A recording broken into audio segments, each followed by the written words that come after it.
चलिए दोस्तों, तो बढ़ते हैं अगले रूल की तरफ, जो कि बेसिकली हमारा प्राइमरी रूल का सेकंड लास्ट रूल है, रूल ऑफ एक्सेप्शनल कंस्ट्रक्शन।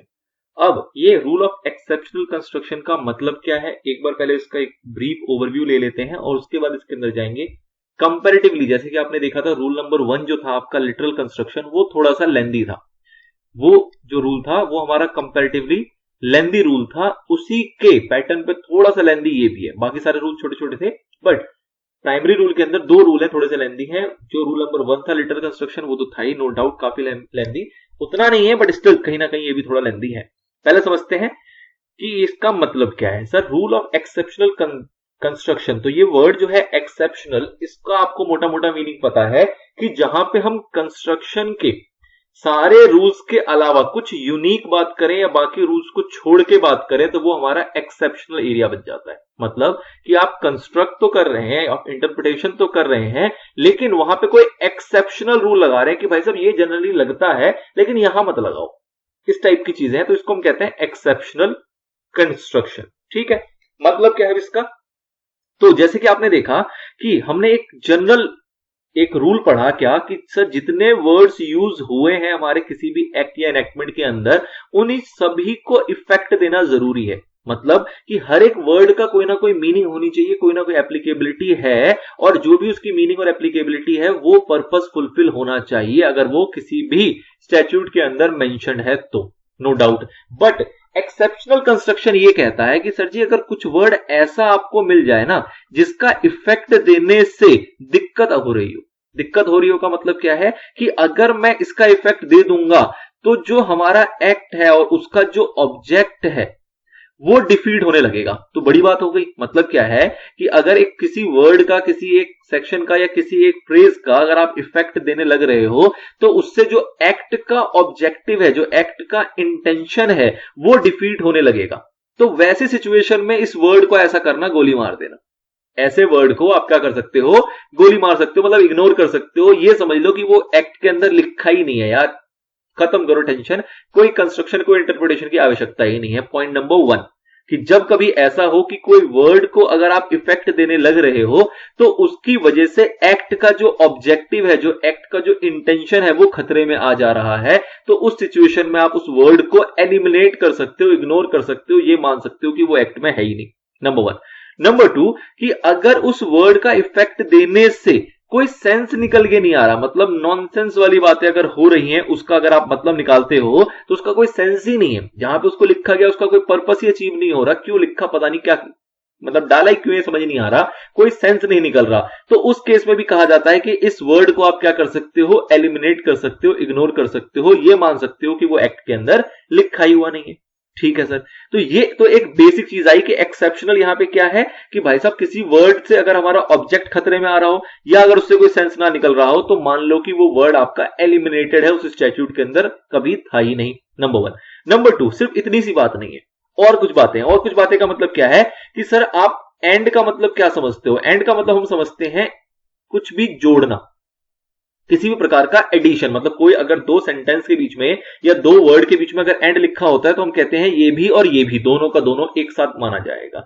और वही अगर और लिखा होता है तो उसका मतलब समझते हैं हम या मतलब कि या तो ये या तो वो, मतलब किसी के दो वर्ड के बीच में या है तो हम कहते हैं ए और बी, तो इसका मतलब क्या निकल के आता है, या तो ए होगा या तो बी होगा। ठीक है ना, ए एंड बी, तो इसका मतलब ये निकल के आता है कि ए भी है और बी भी है, जिस भी कंटेक्स्ट में हम बात कर रहे हैं। ठीक, तो ये तो एक जनरल रूल हो गया अगेन। अब इसके अंदर एक्सेप्शनल बातें क्या है कि सर जी अगर कहीं एंड लिखा होगा ना तो उसको हम एडिशनल नहीं समझेंगे, उसका मतलब हम या समझेंगे।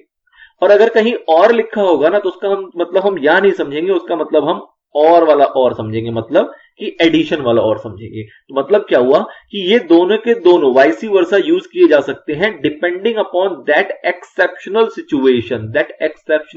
सिचुएशन की अगर कोई ऐसी सिचुएशन है जो कि अपने आप में एक्सेप्शन क्रिएट कर रही है। अब देखो एक्सेप्शन कभी क्रिएट होगा ये समझो जरा, तो आपने अगर मोटा मोटा क्रक्स निकाला हो, पूरी स्टोरी पूरी इस चैप्टर का अगर क्रक्स निकालोगे तो आपको समझ में आएगा कि हम किसको बचाना चाह रहे हैं। हम बचाने में लग रहे हैं इस एक्ट के ऑब्जेक्टिव को, एक्ट के इंटेंशन को, किसी भी सूरत में ये डिफीट नहीं होना चाहिए। ये मोटा मोटा क्रक्स है। अगर हम लग रहा है कि हम अगर एंड को एंड की तरह यूज करते हैं, मतलब एंड का मतलब अगर हम और निकालते हैं तो ऑब्जेक्ट को दिक्कत हो जाएगी। या जो पर्पस है एक्ट का उसको दिक्कत हो जाएगी, तो हम कहते हैं भाई साहब छोड़ो ना, मीनिंग में क्या रखा है, इसको या मान के काम चल रहा है तो या मान के चला लो। अगर लग रहा है कि या मानने से ज्यादा अच्छा रिजल्ट मिलेगा तो या मान लो, कोई दिक्कत नहीं है। और अगर और का मतलब जो या होता है इसकी जगह अगर आपको और मान के काम चल रहा है तो आप फिर और मान लो, कोई दिक्कत नहीं है। तो मुद्दा इज कि ये क्या हर जगह एप्लीकेबल होगा, बिल्कुल भी नहीं, डिपेंडिंग अपॉन द सिचुएशन। और वो सिचुएशन ऐसी होनी चाहिए जहां पे आपका जो ऑब्जेक्टिव है, जो इंटेंशन है एक्ट का, वो खतरे में आ रहा है, तो उस केस में आपको छूट दे दी गई कि आप इस तरीके से भी कंस्ट्रक्शन कर लो, अलाउड है। ठीक, इसी के साथ एक और एरिया आता है आपका मे शैल मस्ट का। इसका मतलब भी वही चीज है कि सर मे का मतलब हमें जनरली पता है कि ये आपके पास एक ऑप्शनल पॉइंट है, मतलब कि आपको यहां पे ऑप्शन दिया गया है कि आप चाहो तो करो चाहे तो ना करो। मे का मतलब जनरली ये निकल के आता है, मतलब डिस्क्रिशनल है, डिस्क्रिशन है आपके पास। और अगर यही हम कहते हैं कि शैल है, तो शैल का मतलब क्या होता है, मैंडेटरी, कि भाई साहब आपको ये काम तो करना ही पड़ेगा। अब इस शैल को आप शैल भी लिख सकते हो और इसको आप मस्ट भी लिख सकते हो। ठीक है, अगर मे का हम मतलब समझते हैं कि भाई साहब ऑप्शनल है, करो तो करो, ना करो तो ना करो, कोई दिक्कत नहीं आ रही। और शैल का मतलब होता है कि भाई साहब ये काम तो आपको करना ही पड़ेगा, this is mandatory in the act.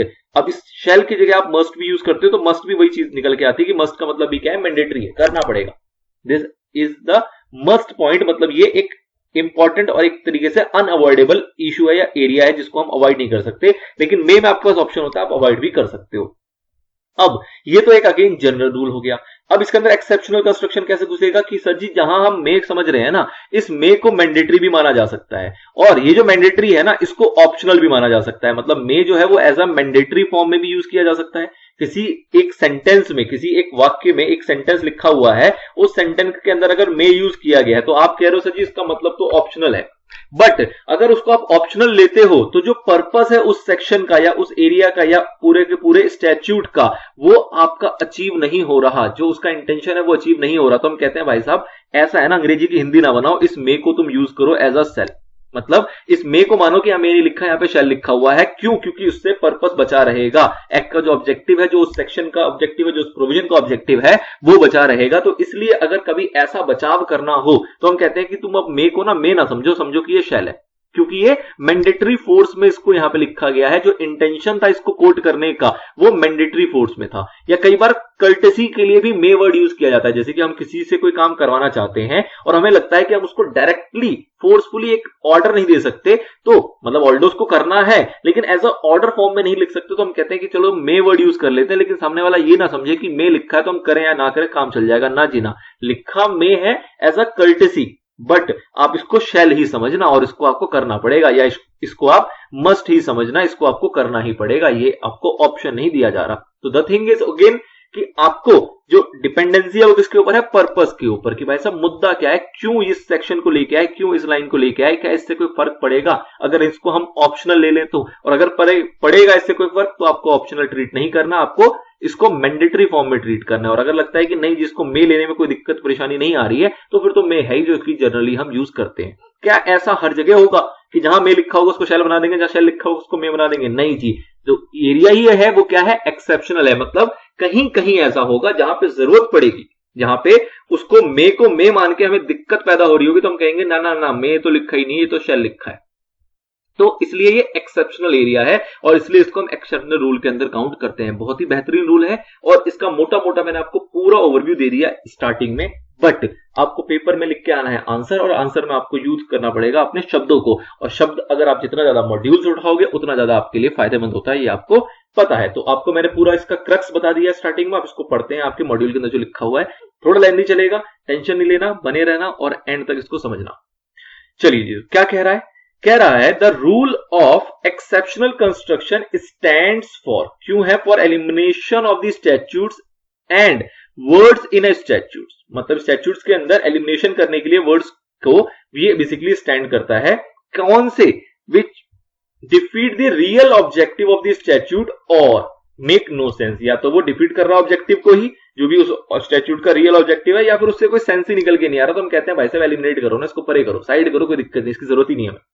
Now although general rule ये होता है कि सभी वर्ड्स का इफेक्ट आना चाहिए, लेकिन ये एक एक्सेप्शनल एरिया है। It also stands for construction of words, मतलब इसके अंदर सिर्फ इतनी ही बातें नहीं है, कह रहा है कि एक्सेप्शनल कंस्ट्रक्शन के अंदर और बातें भी आएंगी, जो कि कंस्ट्रक्शन ऑफ वर्ड्स कौन से एंड और मे शैल मस्ट। ध्यान देना, शैल और मस्ट को अलग अलग डिस्क्राइब नहीं किया गया, कहीं ना कहीं ये एक ही वर्ड है, ये कहीं ना कहीं एक ही तरीके से इसको इंटरप्रेट किया जाता है कि शैल का मतलब भी मैंडेटरी है एंड मस्ट का मतलब भी मैंडेटरी है। तो इसको आप इस तरीके से समझो कि ये एक डिस्कशन का पार्ट है, इसके अंदर हम और एंड के बीच में देखेंगे कि क्या इसको वाइस वर्सा यूज किया जा सकता है, कैसे कैसे सिचुएशन होंगे, और एक ये एरिया है जिसके अंदर हम मे या फिर शैल एंड मस्ट को समझेंगे। तो इसके अंदर मे की जगह शैल या मस्ट यूज किया जा सकता है या फिर शैल एंड मस्ट की जगह मे यूज किया जा सकता है, इसको समझना है। तो ये दोनों वर्ड एक तरीके से एक ही तरीके से आपको यहां पे एक्सप्लेन किया गया है, तो इसको आप अलग ना समझें, इसको एक ही समझें। चलिए सर, तो अब इस रूल को अगर हम समझने बैठेंगे तो इसको तीन पार्ट में बेसिकली बांटा गया है। Part number 1 is a common sense rule, जो कि हम ऊपर देख रहे थे कि भाई साहब अगर कोई सेंस ना निकले, जो हमारा यहां तक का एरिया था, ये आपका पार्ट नंबर 1 है, जिसको हम कहते हैं कॉमन सेंस रूल, कि जहां पे कोई सेंस ना लिखे या फिर वो डिफीट कर रहा हो हमारे ऑब्जेक्टिव को, जो स्टैट्यूट का हमारा रियल ऑब्जेक्टिव उसको डिफीट कर रहा हो, तो वहां पे हम कॉमन सेंस रूल लगाते हुए आगे बढ़ जाएंगे। और उसके बाद दूसरा एरिया आएगा एंड और का, और तीसरा एरिया आएगा मे शैल एंड मस्ट का। तो इस तरीके से तीन एरिया में इस रूल को बांटा गया है। सबसे पहला शुरू कर रहे हैं हम common sense rule. Common sense rule क्या कह रहा है? कह रहा है despite the general rule that full effect must be given to every word. हमें पता है कि भाई साहब जनरल रूल ये है कि पूरा का पूरा इफेक्ट देना है सभी वर्ड्स को। इफ नो सेंसिबल मीनिंग, मतलब ये ऑल्दो हमें पता है, डिस्पाइट कि ये चीज हमें पता है कि भाई साहब ऐसा होता है, लेकिन फिर भी हम कह रहे हैं क्या कि if no sensible meaning can be fixed to a word or phrase, or if it would defeat the real object of the enactment, मतलब कि उससे कोई मीनिंग नहीं निकल के आ रही सेंसिबल, या फिर वो डिफीट कर रहा है ऑब्जेक्टिव को, इट शुड बी एलिमिनेटेड। गोली मार दो, खत्म कर दो उसको। आगे, the words of a statute must be construed as to give a sensible meaning to them if at all possible, मतलब कि जितने भी वर्ड्स हैं उसकी एक सेंसिबल मीनिंग निकल के आनी चाहिए अगर पॉसिबल है तो। अच्छा, अब हमने क्या देखा कि सर जी एक तो हमने चीज समझी कि हम कह रहे हैं कि अगर वो डिफीट करेगा या फिर अगर वो सेंस कोई नहीं देगा, मतलब उसके अंदर कोई भी सेंस नहीं होगा, तो इन दोनों सिचुएशन में हम कह रहे हैं कि हम क्या करेंगे, उस पर्टिकुलर वर्ड को एलिमिनेट कर देंगे, ये मान लेंगे कि वो था ही नहीं, ठीक है ना। बट एक जनरल कोशिश क्या होनी चाहिए कि बिल्कुल जीरो बना दें या उसको थोड़ी बहुत जो भी उसकी मीनिंग निकल के आ रही है उसको अपना ले। मतलब क्या हुआ कि लेट से एक वर्ड है, हम कह रहे हैं भाई साहब ये डिफीट कर रहा है या कोई सेंस नहीं दे रहा, तो हम कह रहे हैं इसको इक्वल टू जीरो कर दो, मतलब इसकी कोई वैल्यू ही मत रखो, इसको मानो कि ये है ही नहीं, एक तरीके से वॉइड टर्म है। बट दूसरी पॉसिबिलिटी यह हो सकती है कि इस वर्ड को अगर हम मीनिंग निकालें तो इसका 20% यूज किया जा सकता है। लेट से पूरा यूज नहीं कर रहे, लेकिन 20% इसका मतलब समझा जा सकता है, जो कि कहीं ना कहीं ठीक ठाक दे रहा है। तो इस केस में आप किसको चूज करना पसंद करोगे, 0% को या 20% को? तो आपका जो मॉड्यूल है या जो आपका ये रूल है वो ये बताता है कि सर जी अगर 20% निकल रहा हो ना तो बेटर है, जीरो बनाने से अच्छा 20% से काम चला लो ना। मतलब कि अगर किसी वर्ड का पूरा इफेक्ट देना रूल होता है, पर कहा जा रहा है कि डिफीट करे या सेंस ना दे तो उसको आप इफेक्ट ना दो और उसको एलिमिनेट कर लो। फिर दूसरी बात ये कंक्लूड कर रहा है क्या कि अगर उससे थोड़ा बहुत भी इफेक्ट आ रहा हो तो बेटर है जीरो बनाने से कि उसका थोड़ा बहुत इफेक्ट ले लिया जाए।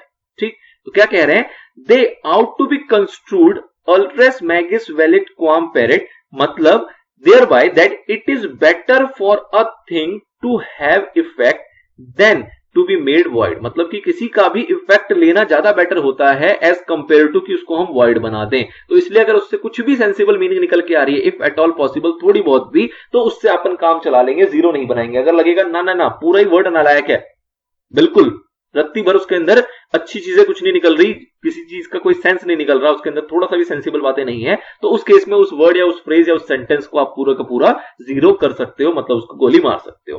ठीक है, this is the common sense rule, पहला area.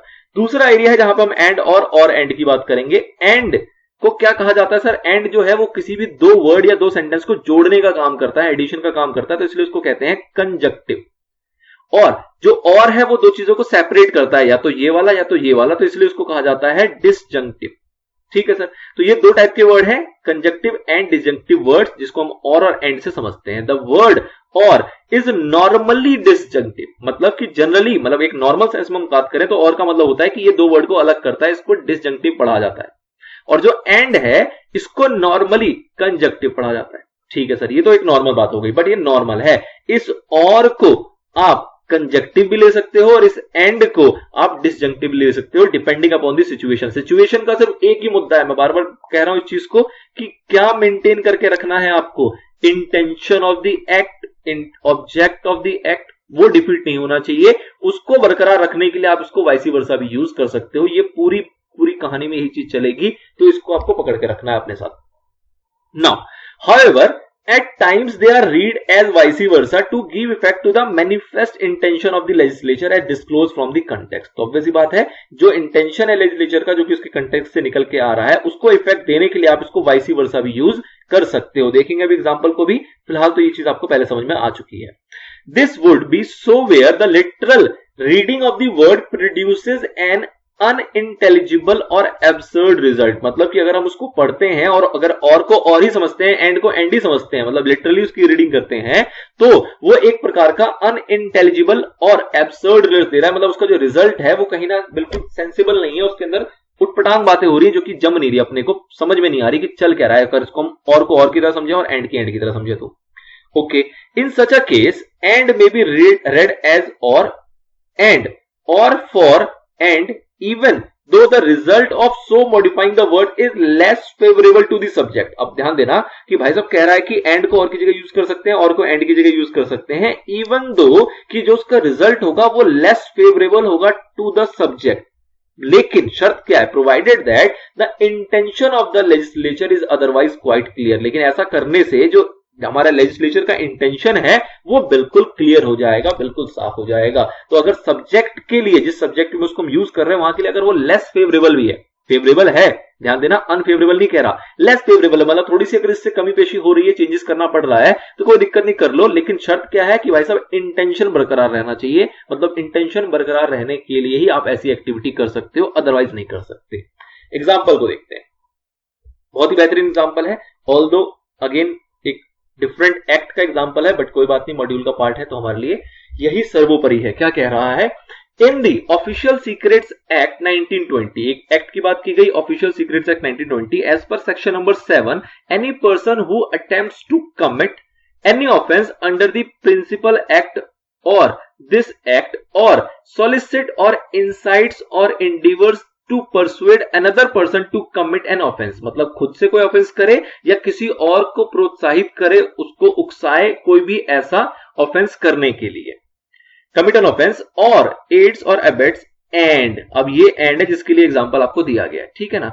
Does any act preparatory to the commission of an offence, मतलब कि पहले उसने कहा कि किसी ने कुछ किया या किसी और को उकसाया वो ऑफेंस करने के लिए, और एंड में कहा गया क्या कि भाई साहब प्रिपरेशन कर रहा है कि इस टाइप का ऑफेंस करेगा, उसकी वो प्लानिंग कर रहा है, पहले से उसकी प्रिपरेटरी में लगा हुआ है, तो उसको आप ऑफेंस में मानते हो। अब here the word and in bold is to be read as or. अब कह रहे हैं इस एंड को ना एंड मत समझो, आप और समझो। क्यों सर जी, क्यों ऐसा?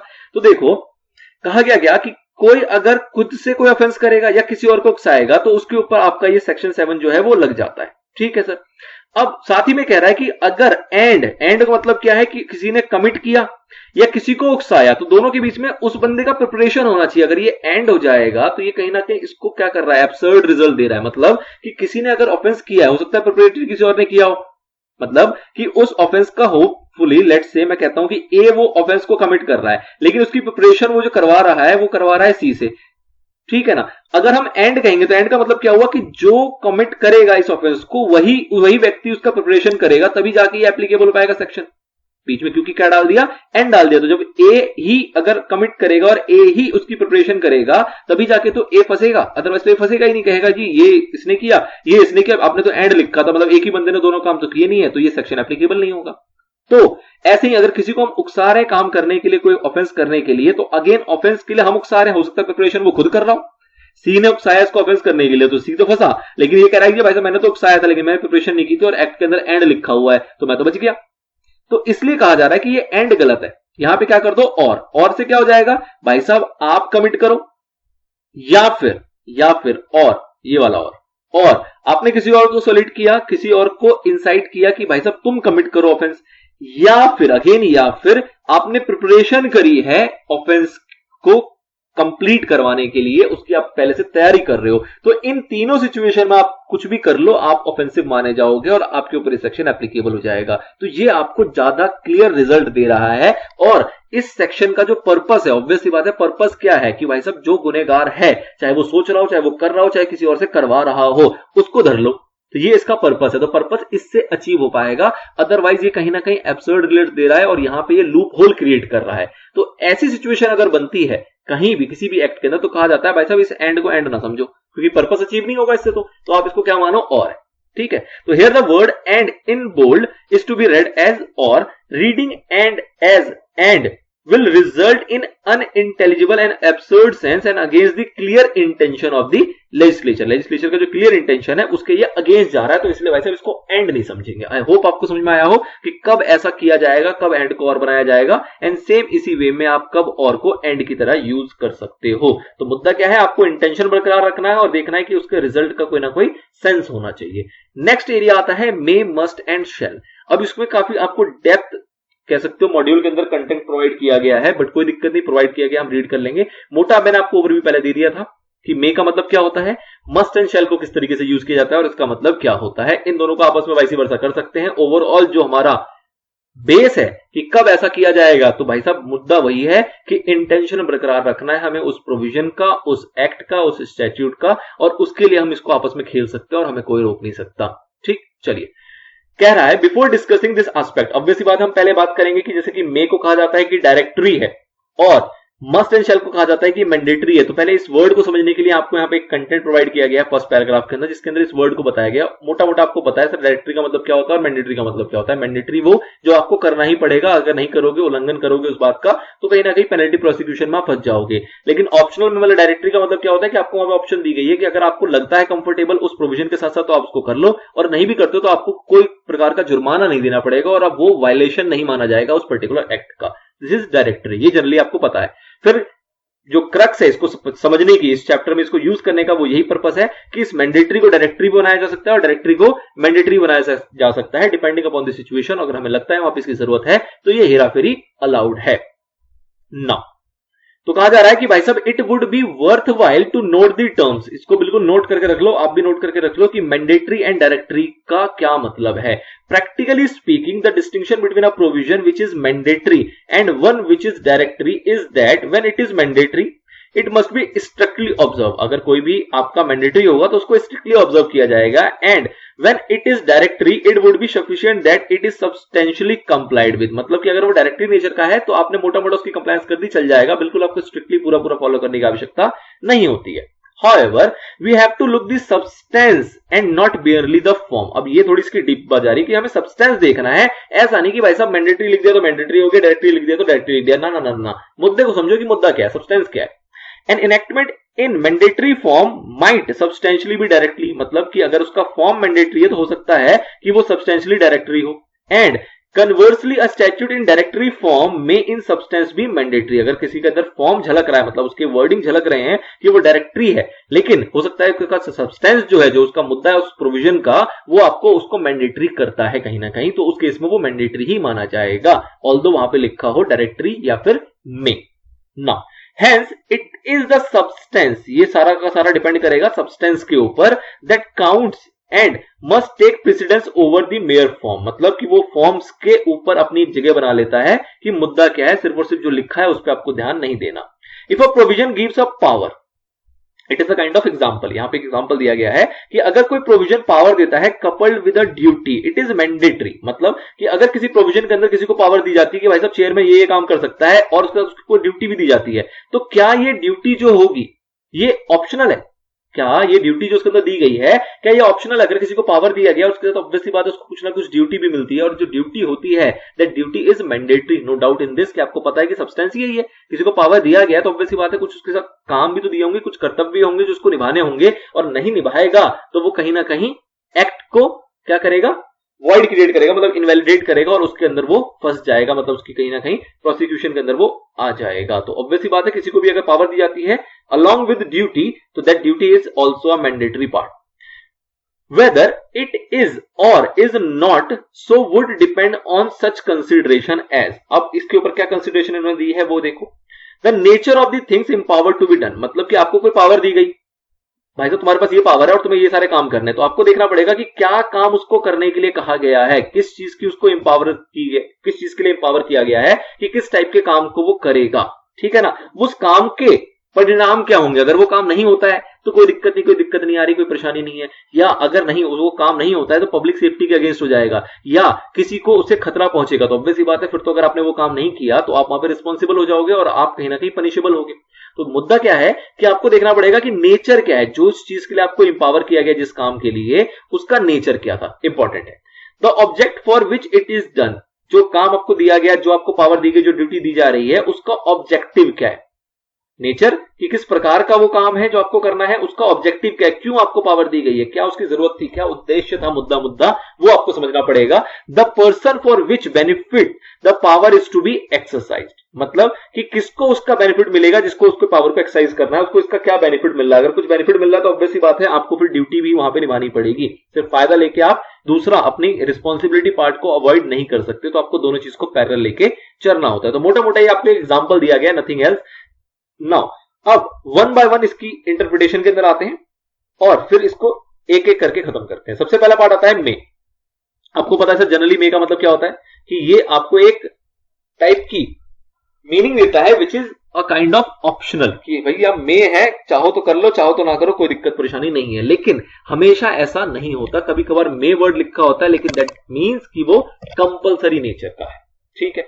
चलिए समझते हैं इसको। कह रहा है it is well settled that enabling words are construed as compulsory whenever the object of the power is to give effect to the legal right. The use of the word may in a statutory provision would not by itself show that the provision is directory in nature, मतलब कि कोई ऐसा provision है जो कि statutory है, ठीक है। स्टैट्यूटरी प्रोविजन के अंदर सपोज करो आपको इनकम टैक्स की रिटर्न फाइल करना, इस टाइप की चीज लिखी हुई है और वहां पे मे वर्ड का यूज किया गया है और उसमें सारी प्रोविजन लिखी है कि आपकी इनकम इतने से ऊपर होगी तो रिटर्न फाइल करना मैंडेटरी है वगैरह वगैरह, सारी प्रोविजन लिखी हुई है। अब आप कहते हो कि सर जी इस provision, although this provision is a kind of statutory provision जिसकी कंप्लायंस होना बिल्कुल अनिवार्य होता है। आपने इनकम कमाई है लेट से 15 लाख रुपीस और आप कह रहे हो कि सर 15 लाख रुपए कमाए हैं, वो तो ठीक है, लेकिन जब मैं प्रोविजन पढ़ रहा हूं तो यार मे लिखा हुआ है तो मैं क्यों फाइल करूं, ये तो डायरेक्टरी नेचर का है, ये तो एक डायरेक्शन दे रहा है, ये कह नहीं रहा कि आपको कंपल्सरी फाइल करना पड़ेगा। तो नहीं, आपको देखना पड़ेगा कि अगर आप कोई स्टैट्यूटरी प्रोविजन पढ़ रहे हो, उसके इंटरप्रिटेशन निकाल रहे हो, तो वहां पे अगर मे वर्ड लिखा हुआ है तो वो मे का मतलब डायरेक्टरी इन नेचर नहीं होता, वो एक प्रकार का कंपल्सरी हो जाता है, ठीक है ना। तो इसलिए डिपेंड अपॉन दी सब्सटेंस, जो क्रक्स चलेगा वही चलेगा कि सब्सटेंस को समझना है आपको कि सब्सटेंस क्या है, किस मुद्दे पे बात की जा रही है और उस मुद्दे को लाने का ऑब्जेक्टिव क्या था। अगर ऑब्जेक्टिव इस प्रकार से था, ऑल्दो इसके ऊपर एक क्लैरिटी आपको और आएगी, थोड़ा सा आपको ओवरव्यू में एक बार यहां दे देता हूं तो पढ़ने में आपको आसानी होगी। वो कुछ इस प्रकार से है कि लेट्स से कि कोई काम है, कोई एक्टिविटी है, प्रोविजन आपको कोई ड्यूटी देता है और पता लगता है कि अगर प्रोविजन के अंदर लिखा हुआ है, प्रोविजन में लेट्स से वर्ड यूज किया गया है मे, ठीक है ना, और प्रोविजन के एंड में लिखा हुआ है कि अगर कोई भी इस प्रोविजन का कॉन्ट्रावेंशन करेगा तो उसके ऊपर लगेगी पेनल्टी लेट से 1 लाख रुपए की, ठीक है। अगर ऐसा लिख दिया कि भाई साहब पेनल्टी लगेगी 1 लाख रुपए, तो ये मे जो है, ये मे की मीनिंग क्या निकल के आएगी कि ये मैंडेटरी हो गया या ऑप्शनल है। आपसे कहा गया कि आपकी पूरी लैंग्वेज में मे वर्ड यूज किया गया है, ठीक है ना, ठीक है सर। अब मे वर्ड यूज किया गया लेकिन एंड में कह दिया गया कि अगर किसी ने इसको पाला नहीं किया तो उसके ऊपर पेनल्टी लगेगी 1 लाख रुपए की। तो उस केस में आप इसको क्या समझोगे, अगर 1 लाख रुपए की पेनल्टी लगेगी तो आप इसको क्या समझोगे कि इसको करना मैंडेटरी हो गया कि नहीं हो गया, बिल्कुल हो गया। तो क्या मे को पकड़ के कोई बैठा रहेगा क्या, नहीं मे लिखा है मैं नहीं करूंगा, भाई साहब नहीं करोगे दे दो पेनल्टी। तो मुद्दा क्या हुआ कि कभी भी इतनी रिजिड इंटरप्रिटेशन नहीं कर लेनी कि नहीं मे लिखा है तो हम तो इसका आगे बढ़ेंगे ही नहीं। बावले ये भी तो देख कि ये लिखा है कि मे अगर नहीं भी करोगे तो पेनल्टी लग रही है, मतलब कि ये इशारा है, ये इशारा है एक प्रकार का कि ये एक प्रकार का कंपल्सरी कंप्लायंस है जो कि आपको करना ही पड़ेगा। तो मे की मीनिंग को ना पकड़ के बैठो, आगे बढ़ो, ठीक। दूसरा सेम ऐसा ही है कि कहीं पे लिखा है शेल, ठीक है, शेल लिखा है प्रोविजन के अंदर कि आपको मैंडेटरी करना पड़ेगा, लेकिन इस शेल का कोई परिणाम नहीं लिखा कि अगर कोई इसको नहीं करता तो कोई पेनल्टी नहीं लिखी है, ठीक है सर। किसी और प्रोविजन को कोई इससे फर्क नहीं पड़ेगा, मतलब किसी और जगह पे इसका कोई इंपैक्ट नहीं आ रहा है कि किसी ने अगर इस शेल वाले काम को नहीं भी किया तो किसी और प्रोविजन, मतलब अदर किसी और प्रोविजन उसी एक्ट के ऊपर किसी प्रकार का कोई प्रभाव नहीं पड़ रहा। मतलब क्या है कि इस चीज को कोई नहीं भी कर रहा है तो उससे कहीं पे कुछ नहीं हो रहा, कहीं पे कुछ नहीं हो रहा, कोई पेनल्टी नहीं लग रही, कोई प्रोविजन अफेक्ट नहीं हो रहा, कुछ नहीं हो रहा। तो उस केस में इस शेल को अगर कोई मे की तरह ट्रीट कर ले तो कोई दिक्कत आ जाएगी क्या। कह रहे जी करना तो जरूरी लिखा था एक्ट में, मैंने नहीं किया, क्या कर लोगे मेरा ये बताओ। था शेल, मैंने नहीं किया, क्या कर लोगे? तो भाई साहब पेनल्टी आप लगा नहीं सकते, किसी को कोई फर्क पड़ नहीं रहा, बात खत्म हो गई। तो कहने का मतलब क्या है कि ऐसी सिचुएशन में अगर इस शेल को मैं मे भी इंटरप्रेट कर लूं तो कोई विपदा नहीं आ रही, कोई दिक्कत वाली बात नहीं है ना। तीसरा बहुत इंपॉर्टेंट एरिया आता है कि लेट से कहीं पे यूज हुआ है वर्ड में और उसी जगह पे वर्ड यूज हुआ है शेल, ठीक है, एक ही प्रोविजन में किसी एक सेक्शन में वर्ड यूज किया गया है में। अब यहां पे आपने क्या देखा कि भाई साहब किसी एक सेक्शन में वर्ड यूज किया गया में, ठीक है ना, इसमें शेल कहीं यूज नहीं किया गया, इस पूरे प्रोविजन के अंदर कहीं भी शेल वर्ड यूज नहीं किया गया, तो हम ये मान लेंगे कि भाई साहब शेल यूज तो कहीं से अलग से किया नहीं गया, में लिखा है, अगर लग रही है जरूरत तो इसको शेल ट्रीट किया जा सकता है। सेम ऐसे ही कहीं पे शेल यूज किया गया और इस पूरे प्रोविजन के अंदर कहीं में लिखा नहीं होना चाहिए, तो उस केस में हम कह रहे हैं कि भाई साहब इसको एज अ में ट्रीट भी किया जा सकता है। लेकिन अगर किसी पर्टिकुलर प्रोविजन के अंदर, किसी पर्टिकुलर सेक्शन के अंदर मे वर्ड भी यूज किया गया, शेल वर्ड भी यूज किया गया, ठीक है सर। अब क्या आपको कोई इंटरप्रिटेशन करने की आवश्यकता है? क्या आप मे को शेल बना सकते हो या शेल को मे बना सकते हो? तो बिल्कुल भी नहीं, यहां पे वाइसी वर्सा नहीं हो सकता। क्यों नहीं हो सकता? तो यहां पे बेसिकली पर्पस आपको ऐसे समझना है कि यार जो ये प्रोविजन बना रहा है ना, जो ड्राफ्टमैन है, जो इसको इनेक्ट कर रहा है, जो इसको बेसिकली कंस्ट्रक्ट कर रहा है, उसको पता है कि मे का मतलब क्या है, शेल का मतलब क्या है और कहां मे यूज करना है, कहां शेल यूज करना है। ऑब्वियस सी बात है कि किसी सेक्शन में अगर किसी ने दोनों वर्ड का प्रयोग किया है, मे का भी प्रयोग किया है, शेल का भी प्रयोग किया है, तो इसका मतलब उसको यह पता है कि कहां मे करने की जरूरत थी और कहां शेल करने की जरूरत थी। तो जब उसको ये चीज पता है तो इंटेंशन उसका क्लियर है, तो इसलिए जब उसने सारी चीजें सोच समझ के की है, तो क्यों मे को शेल बनाना चाहते हो और क्यों शेल को मे बनाना चाहते हो, और अगर आप चाहते हो तो ऐसा करने नहीं दिया जाएगा। ये बात बताता है ये रूल हमारा, ठीक है। ये रूल वही परमिशन दे रहा है जहां पे वो कह रहा है कि यदि मे लिख दिया ना उसने हर जगह, बताइएगा 10 जगह लिखना, 10 जगह उसने मे ही छाप दिया, शेल कहीं छापा ही नहीं, तो हो गई होगी गलती यार। वो तो ऑब्जेक्टिव लेके बैठा था कि ये ऑब्जेक्टिव से मैं लिख रहा हूं, उसने मे लिख दिया, तो क्यों मे के पीछे पड़े हो, शेल समझ लो इसको। या ऐसे ही किसी ने अगर बहुत सारी जगहों पे शेल लिख दिया है लेकिन मे कहीं यूज नहीं किया, तो वो इसको ऐसे समझा जाएगा कि उसने यार मुद्दा समझा ना, उसने इंटेंशन को समझते हुए उस पूरे को इनेक्ट कर दिया, उस पूरे प्रोविजन को ड्राफ्ट कर दिया, उसने मे और शेल में ज्यादा डिफरेंस के ऊपर नहीं गया। तो इसलिए आप देखो इसका एंड रिजल्ट क्या निकल के आ रहा है, और रिजल्ट अगर डरावना है तो आप इस शेल को मे बना लो, और अगर डरावना नहीं है तो शेल को शेल चलने दो। मुद्दा क्या हुआ कि आपको देखना है कि लॉ मैन ने, जो लॉ मेकर है, उसने उस वर्ड को ही यूज किया हो, तभी आपका एक कन्वर्जन पॉसिबल है, अदरवाइज ये वाइस वर्सा की एप्लीकेबिलिटी नहीं हो सकती है। तो इसलिए अगर किसी प्रोविजन के अंदर दोनों वर्ड यूज किए गए हैं तो वहां पे वाइस वर्सा करना अलाउड नहीं होता, ठीक है सर। ये चीजें मैंने आपको एंड की बता दी है, ऑल्दो हम देखेंगे इसको, आगे पढ़ेंगे अभी। चलिए ओके, कहां थे हम में पढ़ रहे थे। It is well settled that enabling words are construed as compulsory. Okay, हम एरिया पढ़ चुके थे। In some cases the legislature may use the word may as a matter of pure conventional courtesy. अब मैंने कर्टेसी वाली बात आपको की थी कि भैया कहीं कहीं पे ऐसा होता है कि मे यूज कर लेता है हमारा लॉ मेकर, और वो एज अ कन्वेंशनल कर्टेसी, मतलब पहले से में चलता आ रहा था, यार हमने कहा क्यों इसको रीड बनाए, मतलब थोड़ा सा रिजिड बनाए, क्यों इसको ऐसा करें कि जैसे शेल वर्ड कहीं ना कहीं ऐसा हो जाता है ना कि आपको लगता है कि यार शेल आदेश दे रहा है, भाई साहब ये हमें ना एक तरीके से गुस्से की नजर में कोई चीज बताना चाह रहा है और आपको कह रहा है कि ये करना पड़ेगा तेरे को, तू कर इसको। पर भाई अगर मे लिख दिया जाता तो थोड़ा सा वो पोलाइट हो जाता है, सेंटेंस थोड़ा सा पोलाइट हो जाता है, ऑल्दो ऑब्जेक्टिव के अकॉर्डिंग तो ये मैंडेटरी है। तो इसलिए कहा जा रहा है कि भाई साहब अगर कहीं कर्टेसी को ध्यान में रखते हुए अगर मे लिख दिया गया है ना, तो ज्यादा इससे आप आराम में मत चले जाना, कर्टेसी के पॉइंट ऑफ व्यू से मे लिखा है, ऑल्दो है ये mandatory, and yet intend a mandatory force, intention जो है वो मैंडेटरी करने का ही है। Therefore in order to interpret the legal import of the word may we have to consider various factor, मतलब कि कभी भी जब हम इसकी इंटरप्रिटेशन निकालेंगे तो आपको बहुत सारे फैक्टर्स को ध्यान में रखना होगा। एग्जांपल के तौर पे देख लेते हैं sir,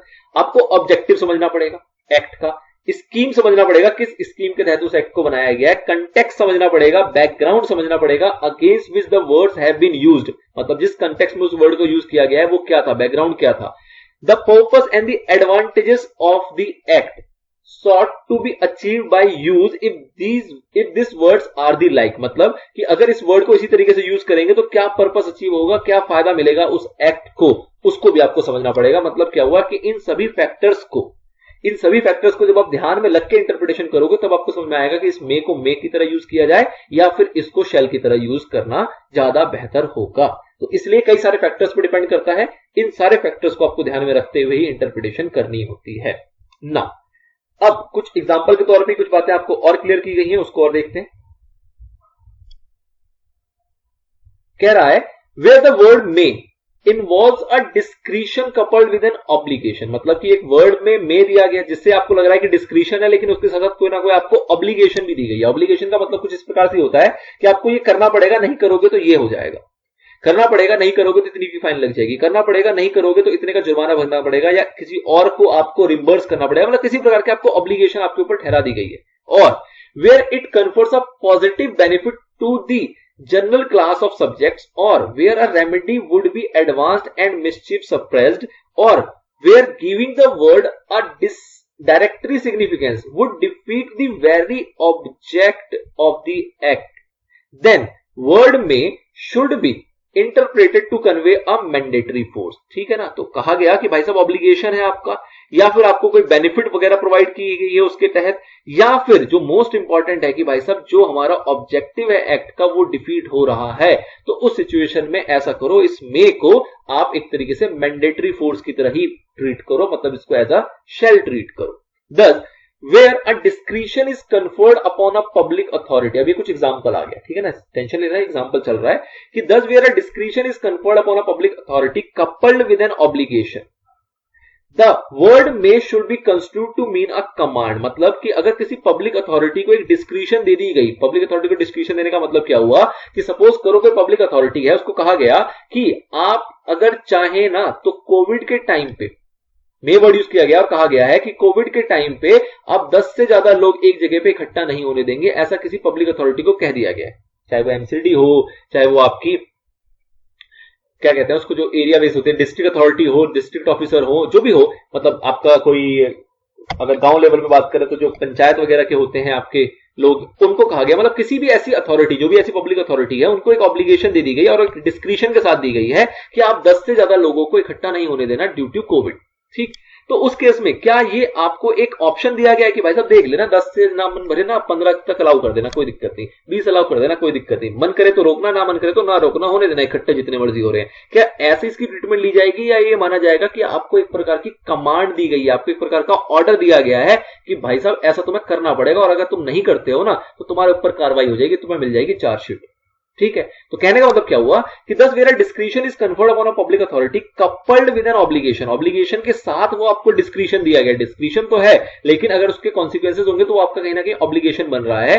the word may should be construed to mean a command, तो उसके इसमें आप इस वर्ड मे को एक प्रकार से कमांड की तरह, मैंडेटरी फोर्स की तरह यूज करोगे, ना कि इसको ऑप्शनल मानोगे। Similarly when an order of the government or a statute confers a power on an authority in the discharge of a public duty, किसी भी अथॉरिटी को कोई ऑर्डर दिया गया किसी भी गवर्नमेंट के द्वारा कि भाई साहब आपको ये डिस्चार्ज करना है, ये पब्लिक ड्यूटी, कोई भी ड्यूटी है पब्लिक की, उसको डिस्चार्ज करने के लिए कोई ऑर्डर आया है, and though such power appears to merely permissive, it is imperative that the authority should exercise that power in discharge of its duty, there the word may assume mandatory force. तो obvious ही बात है, जैसे election के time पे suppose करो कि police वालों को कहा जाता है कि गैदरिंग वगैरह में आप इन चीजों को अवॉइड करोगे या इन चीजों को नहीं होने दोगे, इस टाइप की कोई उनको एक ऑर्डर आया कि आपको इस टाइप की पब्लिक ड्यूटी करनी है। पब्लिक ड्यूटी कहीं ना कहीं जो आपकी भाषण वगैरह हो रहे होंगे या फिर कोई और असेंबली हो रही है, लेट्स सपोज सर्कस ऑर्गेनाइज किया जा रहा है, तो वहां पे एक ऑर्डर आ गया कि अथॉरिटी को मेंटेन करके रखना है कि भाई साहब कुछ इस टाइप की दिक्कतें ना हो, लड़ाइयां वगैरह ना हो, या कुछ इस टाइप के ब्लास्ट वगैरह ना हो, या आपको चेकिंग वगैरह करनी, कोई भी इस टाइप की ड्यूटी दी गई है। तो ये ऑल्दो एक टाइप का परमिसिव नेचर का है, लेकिन कहीं ना कहीं आपको ये मैंडेटरी फोर्स के साथ दिया जा रहा है, तो इसको आप ऑप्शनल नहीं समझ सकते हो, क्योंकि यहां अगेन आपको डिस्चार्ज करने के लिए कहा जा रहा है। जैसे आपके यहाँ पे ऑब्लिगेशन था, वैसे यहाँ पे एक पब्लिक ड्यूटी डिस्चार्ज करना है, which is essential in nature, so it comes with a mandatory force. चलिए सर आगे देखते हैं, ये कहीं ना कहीं एग्जांपल था, तो आप इसको ज्यादा सीरियसली ना लें, एग्जांपल के तौर पे आपको इसको यूज करना है। मेन जो लॉ का कंटेंट था वो फर्स्ट पैराग्राफ में खत्म हो गया था। The word may is often read as shall or must, तो कहा गया कि भैया मे जो है उसको आप रीड कर सकते हो शैल की तरह भी और मस्ट की तरह भी, when there is something in nature of the thing to be done which make it the duty of the person। अब ये रिपीट चल रही पिछली वाली बातें कि भाई साहब कुछ करना था जो कि कहीं ना कहीं उस व्यक्ति की ड्यूटी थी, उसका काम था, उसका जॉब था वो। On whom the power is conferred to exercise the power, no general rule can be laid down for deciding whether any particular provision in a statute is mandatory, meaning thereby that non-observance thereof involves the consequences of invalidity or only directory. That is, a discretion, non-observance of which does not entail the consequences of invalidity, whatever other consequences may occur। मतलब क्या है कि अगर कोई उसको नहीं करता, observe में नहीं लेके आता या फिर उसकी डिस्क्रिप्शन की तरह उसको अगर ट्रीट कर लेता है तो उससे किसी भी प्रकार की इनवैलिडिटी क्रिएट नहीं हो रही है, मतलब किसी प्रकार का कोई कह सकते हो कॉन्सिक्वेंसेज नहीं आ रहा है। इस चीज को हम थोड़ा सा और डीपली समझेंगे अगर मैं आपको थोड़ा सा दिखाने की कोशिश करूं। जब आप इस वाले एरिया को देखोगे तो इस एरिया में इसका बहुत एक क्लियर व्यू मिलेगा। फिलहाल उसको पढ़ के आगे बढ़ते हैं, बट इस एरिया में आपको जो मैंने अभी बताया है उसका बिल्कुल क्लियर व्यू मिलेगा। जो इन्होंने पैराग्राफ में दिया है वो कहीं ना कहीं उसको पॉइंट से बहुत अच्छे से एक्सप्लेन किया गया है, ठीक। But in case the court has to decide the legislature intent, again मुद्दा वही आ गया भाई साहब, इंटेंट को डिसाइड करना है कोर्ट को। Did the legislature intent in making a statutory provision that non observance of this would entail invalidity or did it not? To decide this, we have to consider not only the actual words used, but the scheme of the statute. Obvious बात हमने पीछे देखा था कि scheme देखना पड़ेगा, object देखना पड़ेगा, एडवांटेजेस वगैरह देखना पड़ेगा, क्या पर्पस है उस वर्ड को यूज करने के लिए, वो सब देखना पड़ता है। सिर्फ और सिर्फ हम एक्चुअल वर्ड की मीनिंग से काम नहीं चला सकते। And the intended benefit to the public, मतलब कि क्या स्कीम था स्टैट्यूट का, उससे क्या बेनिफिट मिलेगा पब्लिक को, या फिर अगर वो काम नहीं होगा तो उससे क्या मटेरियल डेंजर हो सकता है पब्लिक को by the contravention of the scheme. अगर उस स्कीम का पालन नहीं किया गया तो उससे क्या नुकसान पहुंच सकता है। The use of the expression shall or may is not decisive, मतलब कि इस वर्ड को यूज कर लिया गया तो वो डिसाइडिंग फैक्टर नहीं है। आपको ये सारी चीजें देखनी पड़ेगी कि भाई साहब अगर किसी जगह पे मे लिखा हुआ था, आपने नहीं किया, उससे किसी का कोई मटेरियल डेंजर हो गया, पब्लिकली मटेरियल डेंजर हो गया, या किसी को कोई बेनिफिट मिलना था वो नहीं मिला, तो वो मे को आपको मे रिट्रीट करना था, फिर वो मैंडेटरी नेचर का था। तो इसलिए कहा जा रहा है कि एक्सप्रेशन यूज किया गया है तो आपको सिर्फ वहीं पर रुक नहीं जाना है, उस वर्ड की मीनिंग निकाल के साइलेंट नहीं हो जाना है, आपको उसके परिणाम देखने पड़ेंगे और बेस्ड ऑन दैट आपको डिसीजन लेना पड़ेगा कि ये मैंडेटरी नेचर का है या डिस्क्रिशनरी नेचर का है। Now, having regard to the context, the expression may has varying significance.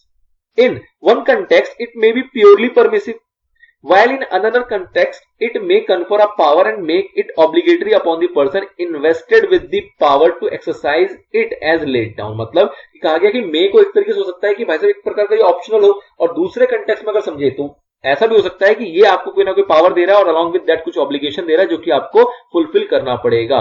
Therefore while undoubtedly the word may general does not mean must और शैल, मतलब कंक्लूजन आपको बताया जा रहा है क्या कि भाई साहब इसमें कोई शक नहीं है कि मे को हम मस्ट या शैल ट्रीट नहीं करते, जनरली तो हम मे को मे ही ट्रीट कर रहे हैं।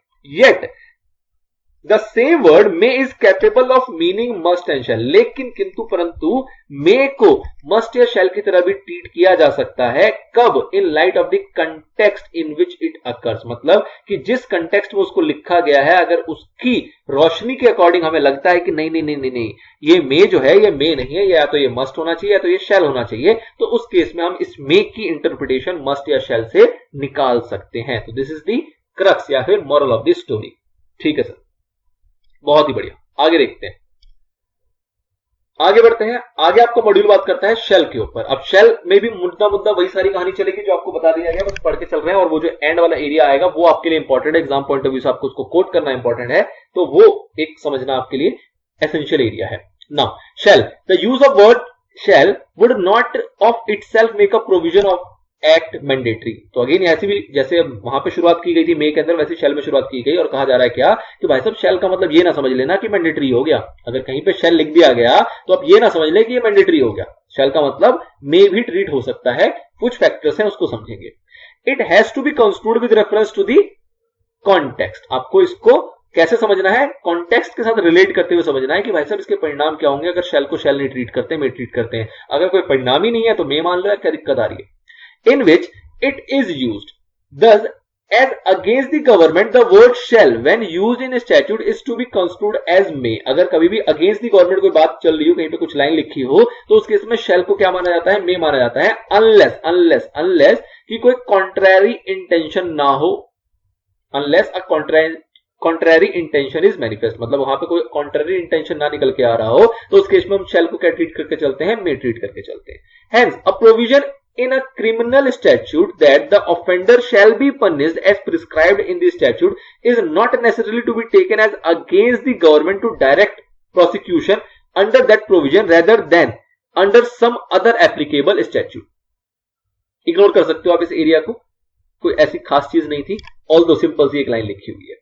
Now, therefore, generally speaking, when a statute uses the word shall prima facie it is mandatory. मतलब अगेन जैसे आपने देखा मे के अंदर कि भाई साहब अगर कहीं पे कोई इंसान शेल देखता है या आप भी कभी शेल पढ़ते हो तो प्राइमा फेसी उसका मतलब क्या समझते हो कि सर जी ये तो मैंडेटरी है, शेल लिखा है मतलब ये तो मैंडेटरी है। But in sometimes not so interpreted if the context or intention of the legislature otherwise demand। मतलब कि कभी कभार ऐसा भी होता है कि इसको ऐसा इंटरप्रेट नहीं किया जाता, उस शेल को हम शेल नहीं मानते हैं अगर लगता है कि लेजिस्लेचर की डिमांड है कि उसको शेल ना ट्रीट किया जाए। रिपीटेशन चल रही है, देखो थोड़ा लेंथी हो रहा है, रीजन भी क्योंकि आपके मॉड्यूल में बातें बार बार लिखी हुई हैं वही चीजों को। जब आप इसका क्रक्स निकालते हुए अगर आप साइड में लिख लेंगे, अगर इसी मॉड्यूल के साइड में जो स्पेस होता है उस स्पेस में अगर आप निकालेंगे तो कुल मिला के 5 से 7 पॉइंट निकल के आएगा इस पूरे रूल के अंदर, जो कि आपके आंसर का पार्ट होगा।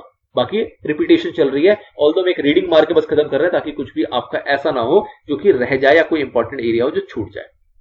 चलिए, thus under circumstances the expression shall is construed as may, yet it has to be emphasized that the term shall in its ordinary significance is mandatory and the court shall ordinarily give that interpretation to the term unless such an interpretation leads to some absurd or inconvenient consequences। Obvious ही बात है कि shell को हम ordinary sense में तो mandatory मान के चलते हैं और उसको मतलब चेंज किया जा सकता है। चेंज कब किया जाएगा? जब लग रहा होगा कि उससे मतलब शेल से कोई एब्सर्ड या फिर इनकन्वीनियंट कॉन्सिक्वेंसेज निकल के आ रहे हैं और be at variance with the intent of the legislature to be collected from other parts of the act. तो मुद्दा वही है कि इंटेंट के अकॉर्डिंग भी आप अगर नहीं चल रहे हो, उसके अंदर कोई वेरियंस क्रिएट हो रहा है तो उस केस में इसको मॉडिफाई किया जा सकता है। Now this is the main area और आई थिंक जो इंपॉर्टेंट है आपके एग्जाम पॉइंट ऑफ व्यू से आपको कोट करना, वो एरिया शुरू होता है। अब क्या कह रहा है? For ascertaining the real intention of the legislature. हम बार बार बात वही कर रहे हैं कि लेजिस्लेचर का इंटेंशन देखना है।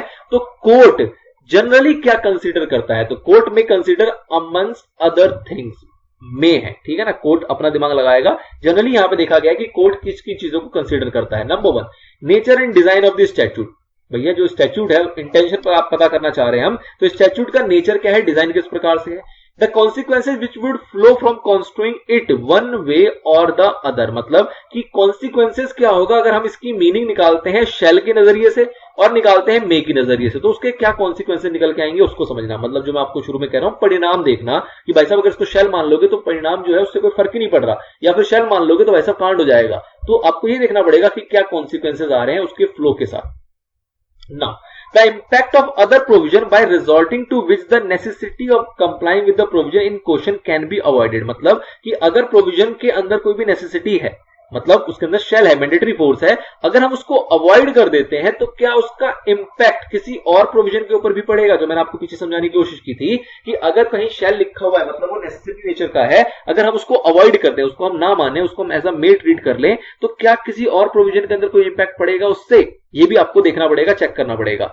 वेदर और not the statute provides any penalty if the provision in the question is not complied with. मतलब जिस प्रोविजन की हम बात कर रहे हैं अगर उसको आप कंप्लाई नहीं करते हो तो क्या आपके स्टैट्यूट ने किसी भी प्रकार की कोई पेनल्टी वगैरह दे रखी है। जैसे कि मैंने आपको स्टार्टिंग में समझाया था कि अगर ये नहीं करोगे इतनी की पेनल्टी लग जाएगी, ये नहीं करो पेनल्टी भी लगेगी, किसी प्रोविजन को कोई फर्क नहीं पड़ेगा, कोई कॉन्सिक्वेंसेज नहीं है, तो मत करो यार, क्या दिक्कत आ रही है।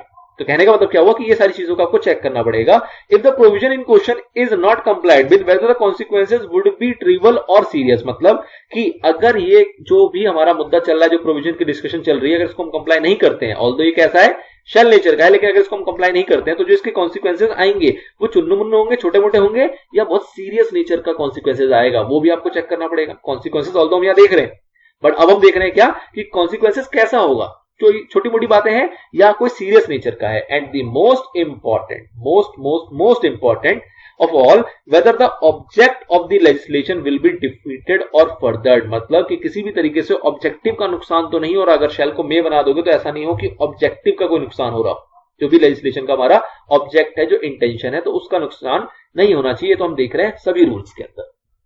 ओके जी, अब सपोज करो कि किसी एक पॉइंट के अंदर शेल लिखा हुआ है, कोई एक प्रोविजन है जिसके अंदर शेल लिखा गया है। अब कोर्ट के पास गया कि भाई साहब ऑब्जर्व करो, तो कोर्ट सारी चीजों को देखेगा। लेट्स से शेल लिखा गया और उसी के नेक्स्ट पैराग्राफ में लिखा गया कि भाई साहब अगर इस प्रोविजन का कंप्लायंस नहीं होगा तो वहां पे लगेगी पेनल्टी। अगर ये बात भी लिखी हुई है तो क्या कोर्ट जो है वो शेल को मे बना सकता है? क्या कोर्ट के पास ये पावर है कि वो शेल को मे बना दे? खुद सोचो कि कोई चीज शेल है मतलब मैंडेटरी नेचर का है, कोर्ट देखता है मे बनाने की कोशिश करता है, लेकिन वो बाकी चीजों को देखता है। बाकी चीजों में एक उदाहरण है कि लेट्स से वहां पे पेनल्टी है, ठीक है ना, कि अगर आप नहीं करोगे तो as per law, as per legislation वहां पे पेनल्टी लगेगी। कोर्ट कह रहा है नहीं नहीं, इस शेल को ना मे बना देते हैं। अब जैसे मे बन गया तो मतलब आपको पेनल्टी नहीं लगेगी। पेनल्टी जब आप नहीं लगने वाली बात कर रहे हो तो कहीं ना कहीं जो कोर्ट है वो अमेंडमेंट कर रहा है। कोर्ट जो है वो इंटरप्रिटेशन नहीं कर रहा, कंस्ट्रक्शन नहीं कर रहा, वो लॉ की बात नहीं मान रहा, लॉ को अमेंड करने की कोशिश कर रहा है। तो क्या कोर्ट ऐसा कर पाएगा? कतई नहीं कर पाएगा। मतलब क्या हुआ कि अगर पेनल्टी है, शेल वर्ड यूज किया गया है, तो कोर्ट मुंह पे उंगली रख के बैठेगा, वो शेल को मे नहीं बना सकता। लेट्स से मे है और उसके बाद भी पेनल्टी है कि अगर आप नहीं करोगे तो पेनल्टी होगी, तो क्या इस मे को शेल बनाया जा सकता है? बना लो यार, क्योंकि मे को तो हम शेल इंटरप्रेट कर रहे हैं ना। क्या मे को मे मानते हुए आगे बढ़ा जा सकता है? बिल्कुल भी नहीं, क्योंकि वहां पे पेनल्टी है। भाई साहब पेनल्टी आ गई तो वो अपने आप में क्या हो गया? मैंडेटरी फोर्स के साथ एप्लीकेबल हो गया। Where a specific penalty is provided in statute itself for non-compliance with the particular provision of the act। ठीक है जी, पेनल्टी चीख चीख के कह रहा है। No discretion is left to the court, कोई भी ऑप्शन नहीं है कोर्ट के पास to determine whether such provision is directory or mandatory, it has to be taken as mandatory. वो सीधा सीधा मैंडेटरी हो गया। अगर पेनल्टी प्रोविजन दे रखा है तो कोर्ट के पास ऑप्शन नहीं है इस विचार करने का कि उसको मैंडेटरी माने या उसको डायरेक्टरी माने।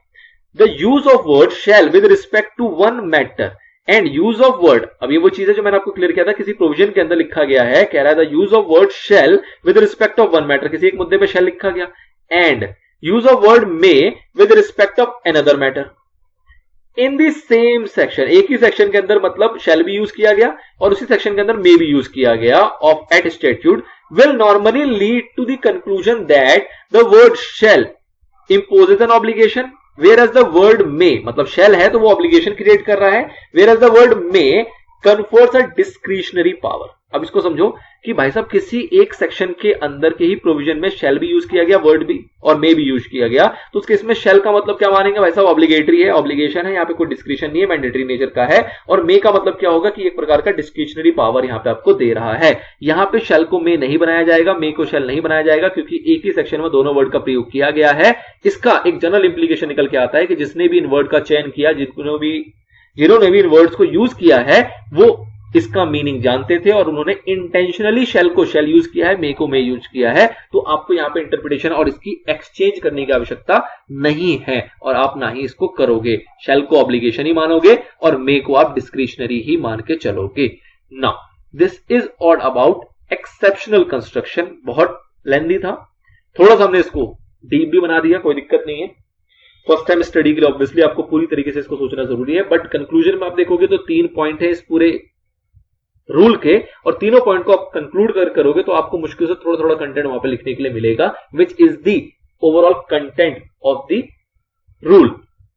इसी तरीके से आपको इसको एग्जाम में भी एप्लीकेबल करना है। तो आई होप इसका एक शॉर्ट नोट टाइप का बना लोगे, क्योंकि यहाँ पे बहुत सारी रिपीटेशंस थी। जनरली जहां पे रिपीटेशंस होती है उसको आपको क्रक्स निकालना बहुत जरूरी होता है। मेरे हिसाब से आप मॉड्यूल में पढ़ते जाए और मॉड्यूल के ही लेफ्ट या राइट साइड में जो भी आपके पास स्पेस अवेलेबल होता है, यहां पे इसके पॉइंट्स को छोटा छोटा लिखते जाएं, जो कि एट द एंड आपको रिवाइज करते वक्त इस पॉइंट को आप उठा लोगे और आपका काम चल जाएगा। रिपीटेशंस में आपको पूरा पढ़ना नहीं पड़ेगा, ना ही पूरा हाईलाइट करके कोई फायदा है। तो आप इस टाइप की चीजों को आप यहाँ पे लेफ्ट या राइट में कोट कर सकते हैं कि अच्छा ये पैराग्राफ लिखा था, इस पैराग्राफ से ये बात समझ में आती है, ये बात समझ में आती है, दो ही बातें समझ में आती है, बात खत्म, ये पूरा पैराग्राफ खत्म हो गया। ऐसी कोई और पैराग्राफ है, उसका एक कंक्लूजन होगा, वो कंक्लूजन लिख लो, ताकि एट द एंड आप ये कंक्लूजन पढ़ोगे at the time of revision और वो आपको पूरा का पूरा इफेक्ट देके चला जाएगा। तो दिस इज इंपॉर्टेंट, मेरे हिसाब से नोट्स बनाने का अच्छा तरीका है। रेस्ट आप जैसे भी बना रहे हो, it's good, all the best to you, and मिलते हैं नेक्स्ट रूल के साथ नेक्स्ट पार्ट में। तब तक के लिए good bye and good luck.